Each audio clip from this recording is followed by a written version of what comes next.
ప్రియమైన సహోదరి సహోదరులారా, మీకు శుభవార్త. 2025 సంవత్సరంలో మొత్తం 365 అంశాలను మీతో పంచుకోబోతున్నాము. జనవరి 1వ తేదీ నుండి ప్రతిరోజు ఒక అంశము మరియు దానికి సంబంధించిన వాక్యమును పంచుకుంటాము. దయచేసి ఆ వాక్యములను వినండి, ధ్యానించండి మరియు ఆశీర్వదించబడండి. దయచేసి సబ్స్క్రైబ్ చేయండి మరియు మీ స్నేహితులతో పంచుకోండి. ధన్యవాదాలు.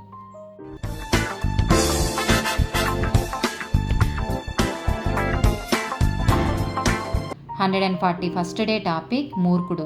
సామెతల గ్రంథము 26వ అధ్యాయము 3 నుండి 8 వచనాలు. గుర్రమునకు చెబుకు గాడిదకు కళ్ళెము, మూర్ఖుల వీపునకు బెత్తము. వాని మూడత చొప్పున మూర్ఖునికి ప్రత్యుత్తరమియ్యకుము.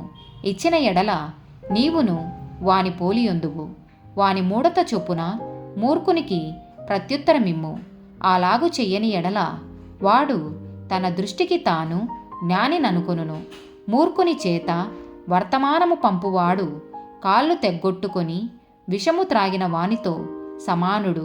కుంటివాని కాళ్ళు పట్టులేక ఉన్నట్లు మూర్ఖుల నోట సామెత పాటి లేకుండును. బుద్ధిహీనుని గనపరచువాడు వడిసెలలోని రాయి కదలకుండా కట్టువానితో సమానుడు.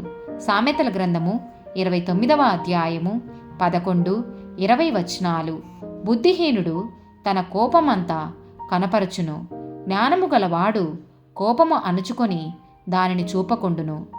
ఆతురపడి మాటలాడువాని చూచితివా?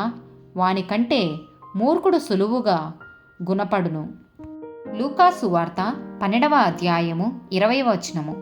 అయితే దేవుడు, వెర్రివాడా, ఈ రాత్రి నీ ప్రాణము నడుగుచున్నారు. నీవు సిద్ధపరిచినవి ఎవని వగునని అతనితో చెప్పెను. 1 కొరింథీయులకు రాసిన పత్రిక 3వ అధ్యాయము 18వ వచనము. ఎవడును తన్ను తాను మోసపరచుకొనకూడదు. మీలో ఎవడైనను ఈ లోకమందు తాను జ్ఞానినని అనుకొనిన ఎడల జ్ఞాని అగునట్టు వెర్రివాడు కావలెను. ఆమేన్.